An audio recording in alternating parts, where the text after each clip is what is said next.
All right, hey Nate, it's good to finally have you here, man. It's a long Hey, time Cole. in the making. Yeah, man, it's exciting.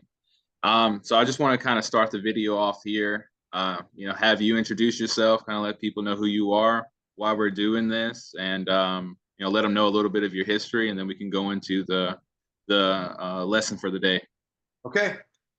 Yeah, so my name is Nate Ralston. I've been in sales off and on mostly since I was 19. I took a few other jobs in my life that weren't sales related, but they didn't last long. So I've been in the same industry since 2001. I've been in the credit card processing industry and have done really well in that industry.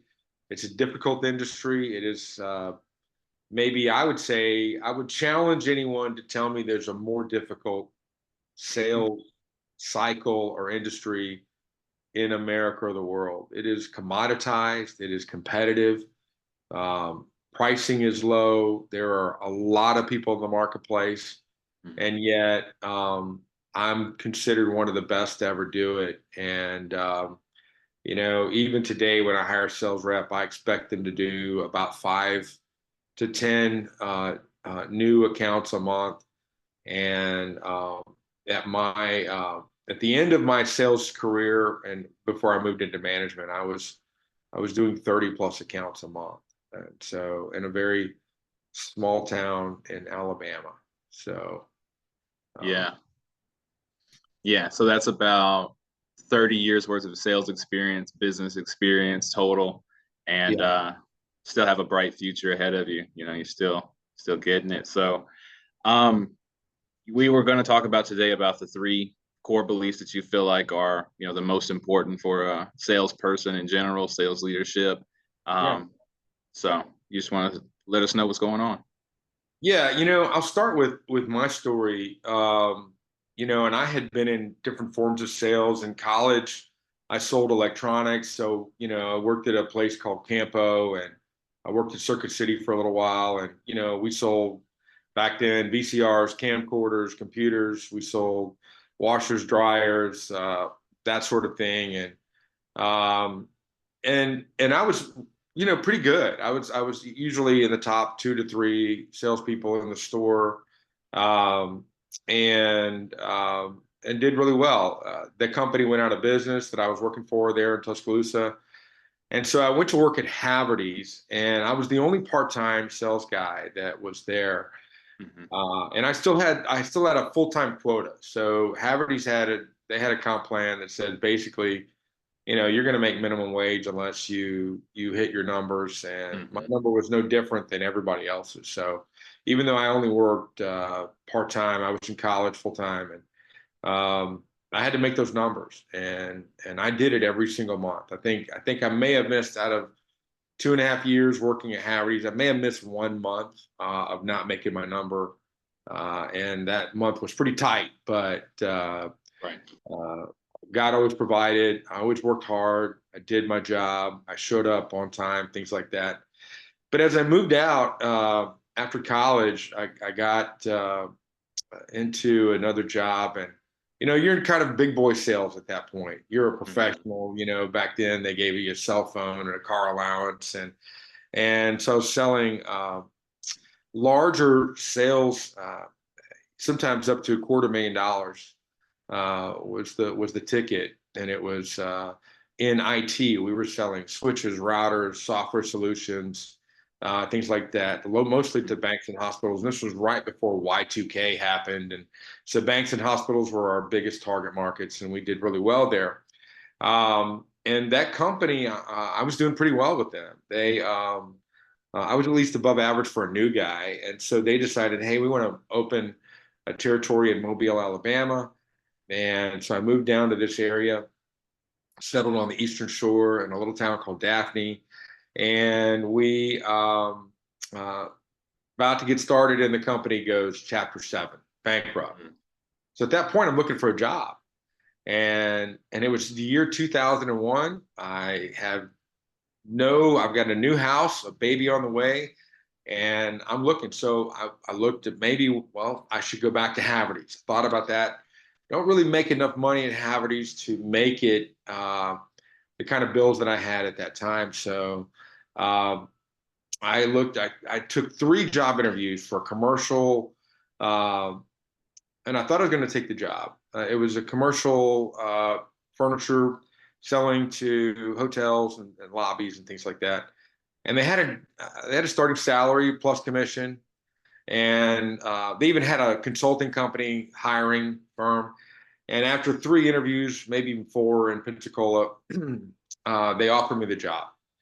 And I said, well, let me think about it. And they were really surprised that I didn't just jump at the chance, because I had looked into a straight commission job selling merchant services. And I really liked the idea of merchant services because it's not just every hotel is my potential candidate that might be remodeling. It's every business was my potential prospect. And I really liked the concept of a smaller sales cycle, a quicker sales cycle that was shortened rather than something that was 6 months to a year. As you can imagine, when I was selling larger solutions, those are things that boards vote on, and there's a line item in the budget that has to be added for the next fiscal year. So a lot of times those sales were not easy and not fast. So I like the idea of selling a service that everybody could use and need, that would increase people's sales, their production. I love the small business. I love the entrepreneur, and it just fit with me. So I went to work for a company called Link Systems, and they were based in Atlanta. And then all of a sudden 9/11 happened. And at 9/11, man, everybody was scared. I think everybody in the country was a little bit scared. And I was in my 20s. And yeah, I was scared as well. I wasn't sure. Here I was, a straight commission sales rep, had to go make a living, had a baby that was going to be due in 3 months, and I had a mortgage due for the first time in my life, and I was just scared. And I thought, man, why didn't I take that salary job? And so I remember sitting in the car. This was literally like in October of 2001, about a month and a half before my child was due. And I just said a prayer. I said, God, what do I do? And I felt like God gave me some direction. And I want to share that direction with the world today, those of you who are looking to go into sales, or sales leaders that are looking for the right qualities in a person that you might want to hire.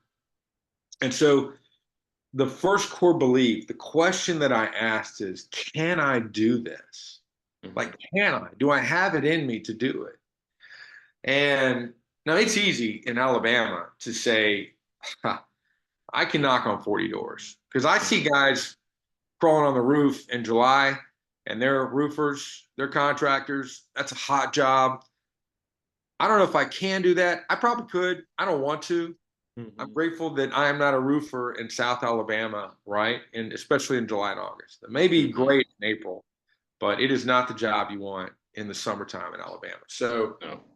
can I go literally physically and knock on 30 to 40 doors, 50 doors a day? That answer is yes. Can I take the rejection? No, because hey, let's face it, in sales, you got to have a core moxie about you. You gotta kind of have to know who you are, because we're one of the few people on the planet that survive on 90+% rejection, right? Most sales jobs, unless you're what I call a clerk, and there's a difference between a clerk. Like, I know Waffle House, they call their salespeople, their servers, salespeople, but they're taking orders, right? I mean, Yeah. when you walk in Waffle House, you want a breakfast. Well, if I walk in your door and I'm offering merchant services to a transmission shop back in 2001, they didn't know they needed to take credit cards. They had no idea. And they thought it was expensive. It was going to take part of their bottom line. They didn't think about the added revenue that it would add to their bottom line. Or they thought of it just as, hey man, you're more expensive, and you're just the same as everybody else. You're trying to lease me a machine or something like that. So Right.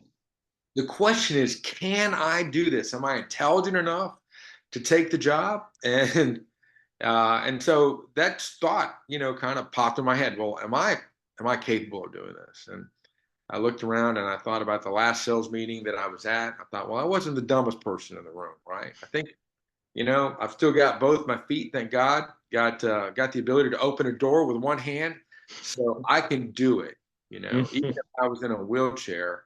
And thank you for all those people that are, physically disabled, man. And I admire you probably most of all because you have you have something in you that a lot of people just don't have. You have the drive, and, Mm. and you have to overcome so many obstacles. So I admire people that do have handicaps and all disabilities. If I'm saying that in the wrong way, I apologize. But anyway, I was not encumbered in any way. I could do Yeah. it. And so the question you should ask yourself is, for the job that I'm looking at or the job that I'm in, can I do it? And that may be more than just the physical. Hey, I can open a door and I can take some rejection. Um, you know, are you gonna? Is it something that you can thrive at? Is it something that would be good for your soul, right? Because a lot of times you can take a job, and I've done this when I started my company um, in 2006. It was not the best decision that I made at the beginning because I had to travel so much. Yeah. And I was on Monday through Friday, and honestly, that absence from my family was not healthy for my family. It wasn't healthy for me. And so, if you've got a job on the table that maybe you've got to travel 80% of the time, and you look at your little kids as you leave on a Monday and you come home on a Friday like I did, and after 4 or 5 years, they've grown up and they're different, and you've been an absent father or mother, is that worth it than to go take a different job? I would say no. I would say I Right. wouldn't do it again, Philip. I Yeah. wouldn't. That part of it, I wouldn't travel as much as I did. I wouldn't grow as fast as I tried to grow, at the beginning. So um, there's a couple of great attributes salespeople have. Um, One of them is you just need to like people. You know, Yeah. you really need to enjoy their stories because people are fascinating and interesting, and it doesn't matter what walk of life they're from. They Every human being has a love story. You know, Right. every human being has a tragedy in their life that they can share with you, and all human beings have incredible amounts of talent. And I believe that about every person. Scientists say that there are inside every human 400 to 600 latent talents that are incredible gifts that God's given us that Hmm. most people don't even tap into. So I think that if you're going into sales and and I'm not saying Carl Jung threw out the terms introvert and extrovert, right? And so Yeah.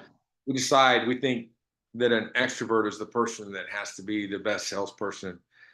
I don't believe that's true. I think that you can love people and still and really enjoy your quiet times and your alone time. So, Yeah. um, if you're an introvert, you can still be in sales.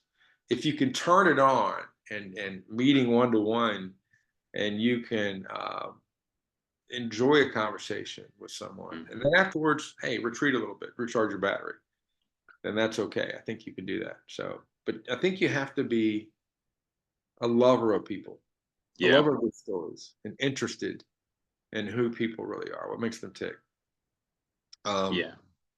and I think that casts down some, really darkness. There's some darkness in people that people have to. Some of us, some people just really have to really reconcile in their hearts. Are they? Do they have any bias? Are they racially biased, which is tragic in this day and age, in my opinion. And Mark Twain said, you can't travel very much. You can't travel the world and remain a bigot. You know, so you find that all human beings have these core. They all love their children. Yeah.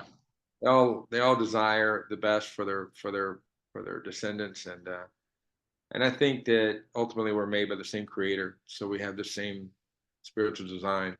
Hmm. I think you can find just an incredible love for people, and you have to want to do no harm. It can't be about Right. you. If you're going into sales, hopefully you're a solution-minded person.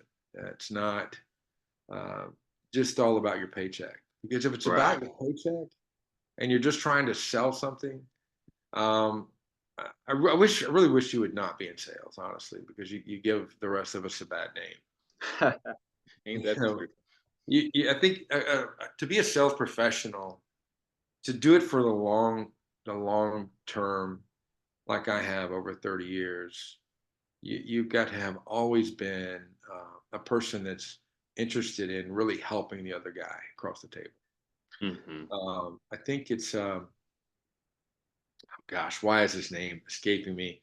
The guy who wrote "Awaken the Giants Within." I can see his face. He's a big guy. He's a really great teacher. You know who he is, man. Anyway, I'm not sure, but yeah. he said the greatest attribute a salesperson can have Hmm. is empathy. Is Yeah. being able to sit on the other side of the table with their client and understand what they need and fill the need. And so part of that is being personable, is to really care enough about the solution and the person and the business that you're offering the solution to, or the person. Maybe you're in insurance, Mm. and not to oversell things, Right. not to take more than you should. I'm not saying if you're a shoe salesman you shouldn't sell gold-toed socks, man. That just makes sense. But if you're an insurance salesman and you're selling them, every product you have, and maybe because it's a great commission, but not because it's best for the client, then I think that's not a good thing. So, and not to say Right. you're scandalous or anything like that. We all have competitive desires. We all have desires to better our own lives. Yeah. But I feel like there's an old saying in sales, you can shear a sheep many times, but you can only skin them once. So Yeah. uh, I always like to go back to the sharing Yeah. and and have a client over and over and over. I think that's a better way. Yeah. Doing Um, it the other way would just burn you out, and it's just not sustainable over time. yeah, and we all have a conscience. We all have this, and the conscience can become seared for sure. But when you offer a solution, or even if it's too much, Hmm. you're gonna walk away from that solution, and you're gonna go, "Man, I shouldn't have done that." There's a point where the self-loathing will set in, and self-loathing turns into a lot of other Right. problems in your life. Period. So, I think it's good to just have this honor code Yeah. and do no harm. Whenever you're in sales, there's one of my favorite restaurants when I travel. There's not one around here. It's called Del Frisco, and a great little steakhouse. I highly recommend it if you're in a big city. There's one, but their motto is "Do right and fear no man." Yeah. And the motto. It's a good motto. So, um, so this is part of the core belief: I can do it. So, Hmm. I'm capable of being in this job. The second part is of being just an attribute of good salespeople. And I recommend anybody that's thinking about a sales career, write down good things about yourself. Write down what you know about yourself that you can do in order to perform the function of this job. Because when it does get hard, hey, I've sat in my car and wondered if I could do it. Hmm. Even after I did it for a while, I know I went through a hard time. My daughter was sick. My wife and I were separated, and my mother had just died. This was in 2004. Mm. So I've been doing this job, credit card processing, for 3 years, and I'm sitting there, and I had been salesperson of the month so many times in a row. Um, I was good at it. Was the best in my region. I would think I was ranked number three out of 600 salespeople in the country. I think number one and number two were between Miami and Los Angeles, and here I am in Daphne, Alabama, number three consistently in the country out of 600 salespeople. So I was good at it. And then all of a sudden, my world shakes under me, and of course, I had to take some time off to go bury my mom and settle her estate and things like that. And I came back after not really having worked for about a month. And I was on the phone with my friend, and I said, "Man, I just don't know if I can do this anymore." And he kind of gave me this mental slap. He said, "Man, you're crazy." He said, "Let me tell you something. If you can do it 1 month, maybe that's a fluke. If you can do it 2 months, maybe that also is a fluke. But for you to have done it 30 something months in a row, and to have been as good as you were. That's no fluke. That's who you are. Yeah. You're the best in our region. Go do it. And if you don't feel like it, go through the motions. And I thought, man, that's some of the best advice you can give, because there's times you're just not going to feel like it, and you Hmm. just got to get up and get out there and go through the motions. What do they say? Um, Choices lead, feelings follow. You know, Yeah. so make the choice to go do what you're supposed to do today, and you should set goals that are more difficult than somebody else. Like going to the gym. If you want to be the best at the gym, work yourself out so that you're lying on the floor at the end in a pool of sweat, and you can't do another rep. That's Hmm. how you work out. Well, that's how it should be in sales. Like, make it hard. If your boss says do 30, do 40. Hmm. There's this great little book called Cold Calling Success, or Cold Calling Techniques That Really Work. It's a good book. I highly recommend it.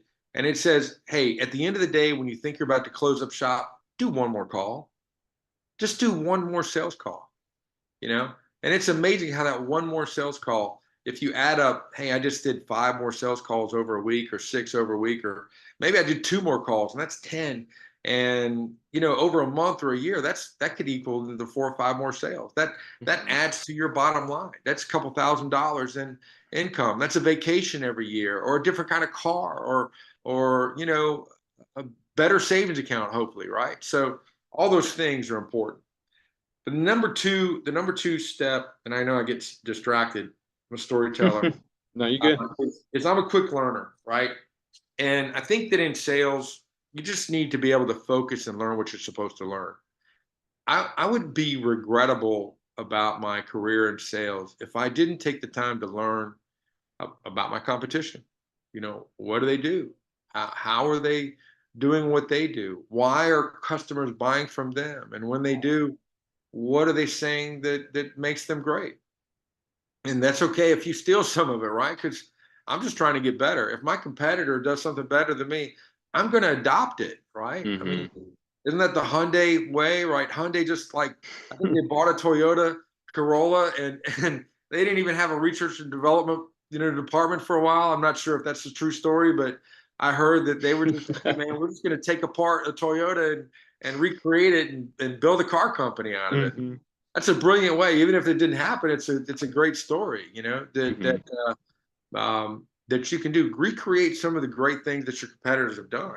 You can do that in sales management too, by the way. If you're managing and leading people, there's so many great developmental videos and things like that, developmental techniques that you can use to help increase your sales and increase your bottom line. So, um, the number 3 aspect of can I do it, or I can do it, is you've got to be a self-starter. Hmm. There's a core difference between a salesperson, an entrepreneur, a sales leader, and someone that gets up and does the same job every day for a salary. Hmm. And I don't care who that is. It could be a doctor. You could be a doctor making great money, but there's a kind of an, I want to say, animalistic almost desire for someone to go kill and eat what Yeah. he kills. Um, and it's a hunter type mentality, and it's different. It's primordial. It's I could never ever, and I worked in a factory for about 2 weeks. I got Hmm. a job, and it was the worst job for me that I'd ever. Hey, factory work, we need it. We need them, and I'm proud of people that can do it. But that's not how I'm structured. And what I hated was this. I knew what my paycheck was going to be every single week.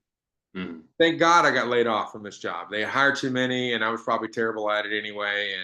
But I remember being in the break room thinking, I've just done the same thing for 4 hours. I don't even know if I can do it the exact same thing for another 4 hours. This is the most boring work I've ever done in my life. Hmm. And I was pretty young when I did that. And so it's just not me. It's not who I am. And you may work at an exciting job, and that's great. And there's a lot of great jobs out there that are exciting, that are for you. But if you're a guy that says, I want to go kill and eat what I kill, you need to be an entrepreneur. You need to be in Hmm. sales. Um, if you're a guy that's always thinking about the possibilities of more, or gal, I'm sorry if I, but you need to be in sales, right? Yeah. You need to be an entrepreneur. And so a great sales pro is someone you don't have to wake up in the morning. Like, hey, whenever it's time to shine, and maybe your sales is in the evening or afternoon, I don't know, but if you're business to business sales in the United States, it's still pretty much 8 to 6 or 8 to 7 or whatever, depending on your time zone. But man, when that alarm clock hits, you don't hit the snooze 3 times. You're up. You're excited about the day. You've mapped out the things that you've got to do to be successful. And I think that that's something one of the habits that I've always had is just, hey man, I'm going to write down a list of things that I need to do to be a champion tomorrow. Right? What do I need to do tomorrow to make it rain, to make it happen? And I've got Mm-hmm. maybe some customer service follow up. Maybe I've got to go close a sale. Maybe I got to go talk to an opportunity or a referral that I received. But those are the things that you make a list on. Okay, I planned my day and I mapped it out and I know what I'm going to do. And I'm excited for tomorrow because we can live, salespeople are weird. We can live on slivers of hope. Just give me a little crack in the gray, right? In the sunlight. So, yeah, I think that being a self-starter, being excited about the opportunity is what a great sales pro does. So here's some other tips, some other things that I think that great sales pros have attributes. You like to solve problems. You like to help people. Good communicator. I always tell people, look, I don't care what walk of life you were in before. I can make you into a great salesperson. If you can, in my business, hey, if you can pass a 6th grade math test and you can communicate beyond grunts, I think we got something, right? But you also have to be a self-starter. I can't hit the alarm clock for you, right? I can't do that. You've got to do that yourself. Mm-hmm. I've hired a lot of salespeople that I thought were salespeople, and they were good networkers. You know, they were good at something. They were good talkers. They sold me on an interview. But when it came time to actually do the hard stuff in sales, which is it's cold calling, right? If you're a cold calling guy, I applaud you because most human beings, it's psychology is not there for you to do it. It's not normal. Yeah. It's abnormal, right, for you to be a cold caller. Because to get that kind of rejection, what does it psychologists say? If you have 80% of good in a relationship and only 20% bad, then we're going to actually start removing ourselves from that particular relationship. Mm-hmm. And in sales, it's inverted. It might be 20% good and 80% rejection, and yet, man, we get up and run to it. That's a different kind of cat, man. And Yeah. so I love salespeople. I love entrepreneurs. Are you persuasive? Are you honest? Are you diligent? And then the last thing I think is, are you unafraid? You know? And obviously, I've shared that I've had some fear moments in my life, but at the core of my belief, I knew that what I had to give, that what I had when I left it all on the field, that I had what it took to be a successful salesperson. I knew Mm-hmm. that. In the book of Proverbs says in Proverbs 23:7, it says, as a man thinks, he is. Yeah. Right? So there's, and I'm not, look, there's great Christian principles. You don't have to be a Christian to be on this podcast or whatever, but there's some great principles in the Bible that teach us some good things, man. So, Yeah. um, so hopefully you've written down 3 things. Take a moment, if you will, write down 3 things about yourself that will make you a great entrepreneur. It'll Mm-hmm. make you a great sales professional if that's the career you've chosen, because it's a great career. It really is. Yeah. Uh, and then I would ask you this: what do other people say about you? There's people that love you, and I'm not talking about your detractors, your enemies. I'm talking about mama, your grandma. What does she say about you? What do people close to you say? Do they say you need to be in sales, you need to be an entrepreneur, you need to start your own business? Because a lot of times those words are affirmation, maybe the career path that you need to be taking, right? Mm-hmm. What do you want to add to that, Phyllis? Is there anything else I can add? Yeah, what I'm hearing from you is it's really about core identity. It's about you got to be the thing to have the power. You got to be the thing to do the actions. But then as humans, at least for myself, I feel like I fall into a lot of amnesia. I forget a lot of stuff, and I sometimes I forget, who I am or what other people have said or what I've done in the past. And so, what you were saying there is very powerful about writing down your achievements, writing down what you've done that you admire about yourself or what other people have said, and then reading that off. Whenever I was doing a remote sales job for a while, and that was a part of my morning routine. Was once I finished out my workout, I would pull out my identity sheet and I would go back and I was like, yeah, I did this amount of sales last month and I made this amount of money or I made this amount of calls or I achieved these things to remind myself, yeah, I am capable. I am worthy of doing this. And, I am providing a value and a service to people. And then the one you were saying about, your family and stuff is important because we can't really see ourselves, we only ever get to see our reflection. And anytime we look in the mirror, 9 times out of 10, we don't really see what's there. We see what's missing. And so we need other people to catch us whenever we're slipping and to show us, the light that's in us that we're not aware of. So it's like, whenever your girlfriend or your wife or your best friend says something, of course they're biased, but they're still true. You know what I'm saying? And then, even if your haters are right about something, that just gives you something to overcome. That just gives you something to challenge yourself for that day. So I think the self-reflection and then reflecting on what other people say about you is crucial. But it always goes back to the identity that you have. Because if you tell yourself you're something, like you were just saying, as a man thinks he is, if you keep telling yourself you're a loser, you're going to be a loser until you stop. You tell yourself that you're a winner, you're going to do everything you can to match that identity that you set for yourself. So I feel like you hit the nail right on the head there, Nate. Cool, thanks. Yes, So core sir. belief number two, once you really get to this centric identity and you understand who you are and that you're capable and you have some great attributes that's going to lead you into success, you need to find out if the conditions are right. So let's say you look at the company and the opportunity. The first thing, in my opinion, that I would look at is who's my boss? Mm, Is that person stable in their life?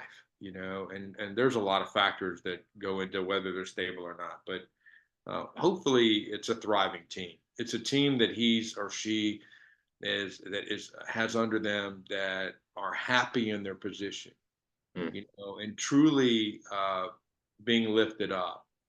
I've had some great mentors in my time, and really appreciative of people that saw, that light in me or the goodness in me, and just kept offering and encouraging me to grow.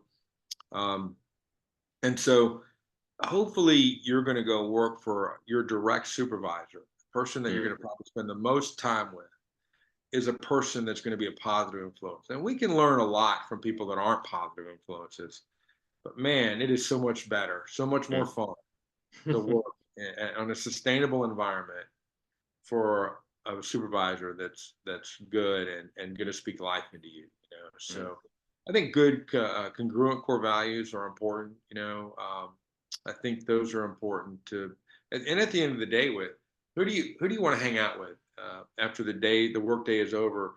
Is that the kind of person that you want to go get a cup of coffee with or have dinner with? And I think that's important too. It's just likability of your direct supervisor.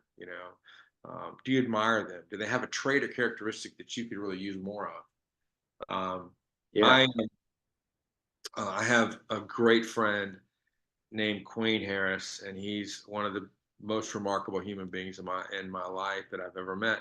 He's an interesting guy, but he's just a humble human being. And I would say he's probably one of my best friends. And he just he's got this characteristic. He's always serving other people, Mm, and that's really not my nature. Like I think by nature I'm a little bit selfish, and I uh, sometimes need more doses of that humility. But he's my best friend, I think, because I just admire that trait in him so much. And when I'm around him, it helps me be more humble. It helps me really enhance that characteristic. mhm. So I think the people that you're around in a company are really important.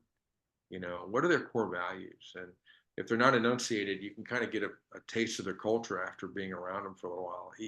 Hard to do necessarily in an interview, but uh, Hmm. you can feel some things. Yeah, the other thing is, check out their finances. These days, finances are easily readily available. Is the company, and I'm not talking about the person that's Right. supervising finances. Hopefully, they're making money, um, but is the company stable? I've worked for several companies that have gone under, Mm. and you just never know. And there's no crystal ball necessarily what the economy is going to do, or there's no sure thing, that's for sure. But just check out the company, make sure that they're not bleeding cash, or make sure they're not downsizing or sizing in other areas. And if they are, you may want to really just reconsider. You may want to think, man, is this an industry also that's thriving? Mm. Um, I would hate my brother-in-law has the best ideas. I love this guy. He called me the other day and said, I got a business idea for you. I go, what is it? He goes, drive-in theaters. And I said, because there's only like two left in the country. And I said, well, yeah, and there might be a reason for that. If drive-in theaters were making tons of cash, there would be more than two. Yeah. And so are you in a dying industry, or are you in an industry that is thriving?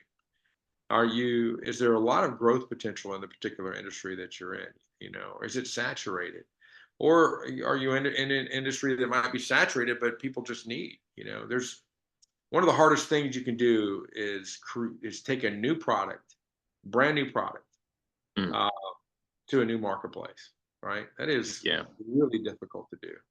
So if you're taking a new product, a new concept, unless you're Steve Jobs with an iPhone in his hand, people just want it. You Yeah. got a challenge in front of you. And so there might be some other. Sometimes you want that. You want to be the first guy selling satellite dishes, right? The DirecTV satellite dishes back in the early '90s or whatever, or early 2000s. Man, that was probably a great gig. Hmm. Um, but today, if you're going around selling satellite dishes to people, it's not going to work. There's Starlink is out there. Elon Musk has figured all this out. We don't need those things, right? Yeah.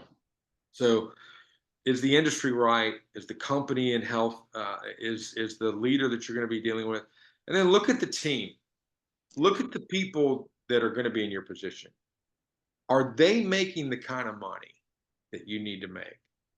And is there a rock star on the team that you could nestle up with and learn everything you can from that person? Is there a possible mentor relationship? Because I think mentor relationships, and that's sort of what this is I'm an old guy in sales these days, long in the tooth, been doing it for a long time.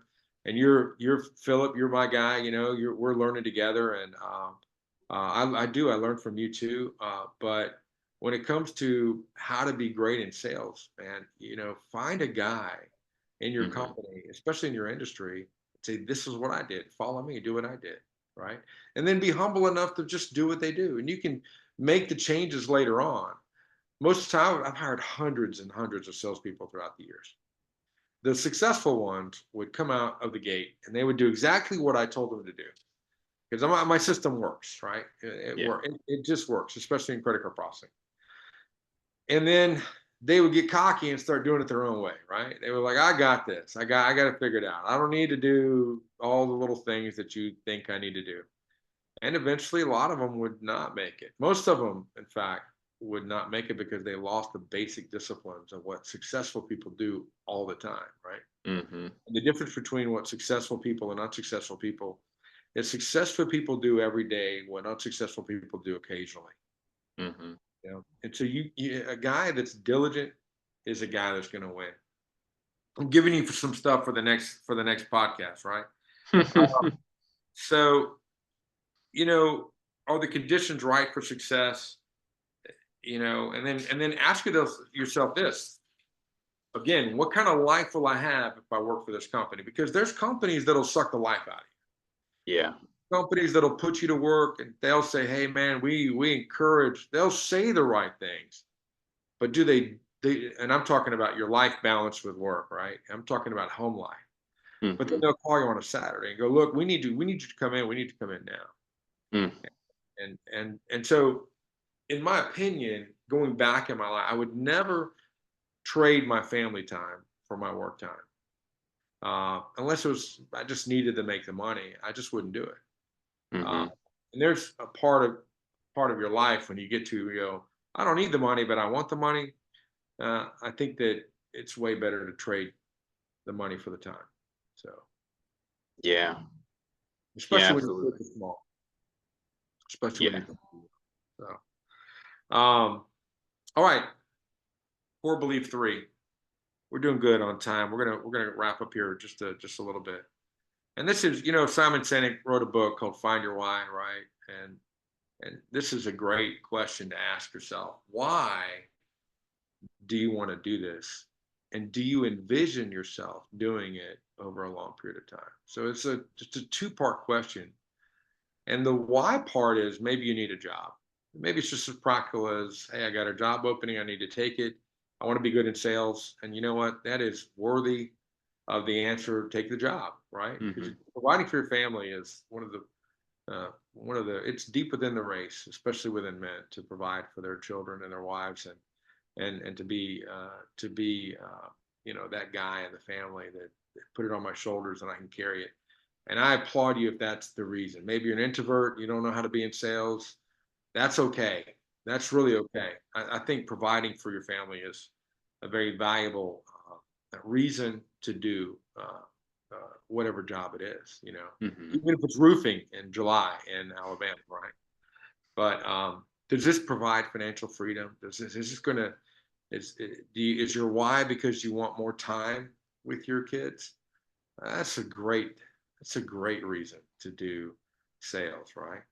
Hmm. Um, I, a good sales pro has both command of time and money. I make more than most physicians today, and I I have way more time than they do. I feel like maybe this job sort of chose me, but it really this life is a good life Hmm. because there's good balance in it. And you can definitely find that in a sales career. Now, when I first started my company, I have journals about uh, how I had borrowed a bunch of money, man, and I was basically enslaved to that payment. I had Hmm. to go make it, and it required work for me for about 5 to 7 years. That probably most people, I think they would have quit. I was averaging about 12 to 15 hours of sleep between Monday and Thursday nights. And that's how hard I was working. Um, on the other side of that, thankfully, here we are 18 years later.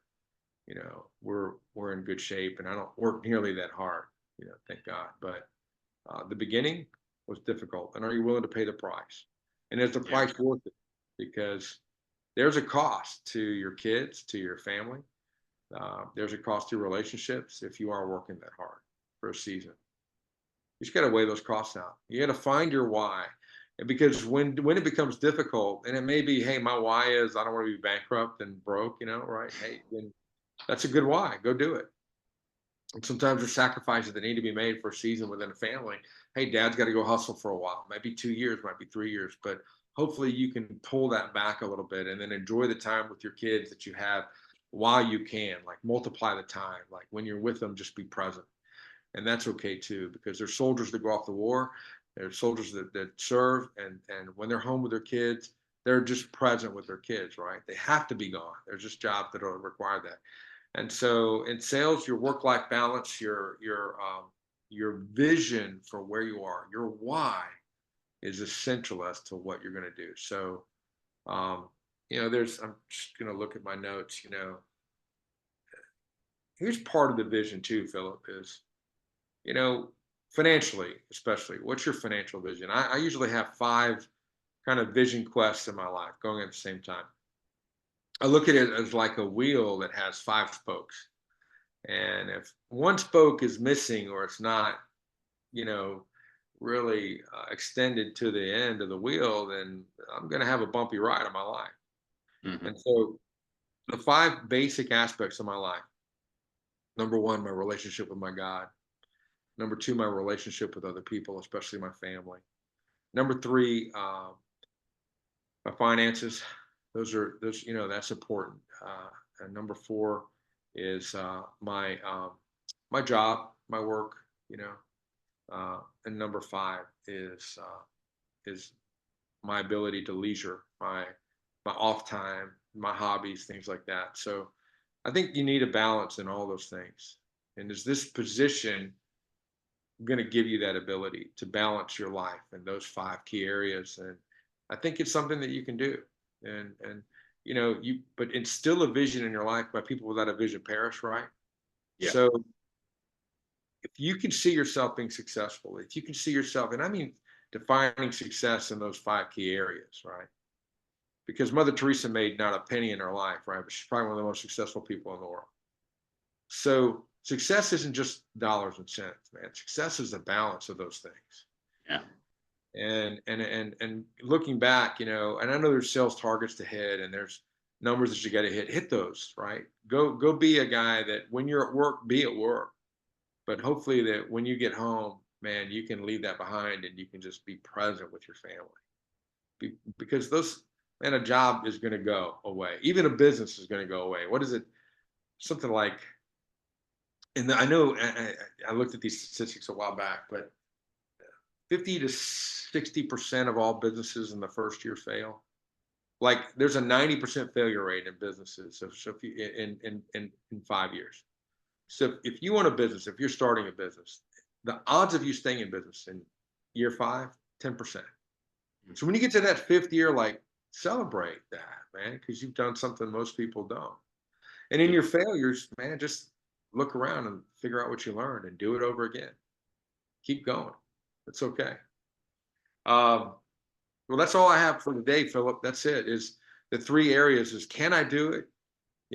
Are the conditions right? And why am I doing this? And what is really the vision of my life? So appreciate you listening. Is there anything you want to add to? No, not really, Nate. I feel like you hit the nail on the head there. It is a lot of deeper things. It's a lot of deep work that really needs to go into it. But once you lay that foundation and it's stable, then everything else kind of flows from that. The money starts to come in, the consistency comes in, and you know as well as I do, being in business and in sales, that's like the biggest character development course in the history of the world, man. And you constantly get faced with yourself, the good side of yourself and the bad side of yourself. And if people are on that journey of trying to be better than they were yesterday, then being in sales in particular, and then if they want to have their own business, then they can too. But it's one of the best things that you can do for yourself and for your family. And we'll go deeper on the series with these other things we'll be talking about later, but starting with the core beliefs, the soul of the issue, and really getting that nailed down is what you will start with and what you will end with. I was saying, go back to your why every day, go back to who you are every day. And you said something really important, which was about journaling and just documenting, because you might forget, write down how the day went, how you felt, what you were thinking and stuff. And, do the reflecting, make that a part of the morning routine. And then from there, you get out and you go get it. And, you're saying maybe opportunities might not be right. That's okay to pivot, but sales is the lifeblood of every business. So you can change the industry, but if you're a sales professional, you'll always be doing the same skill set. It's the same stuff. So make it your identity that you're a professional. That's what you are. You're not doing sales. It's not a job. This is who I am. This is what I do. And as long as I do it consistently, I'll always have a place in the world. So I feel like that was awesome, Nate. I feel like that was really good. So yeah, we thank everybody for joining in, and stay tuned for the next ones. Have a good one. All right. Thanks, Philip.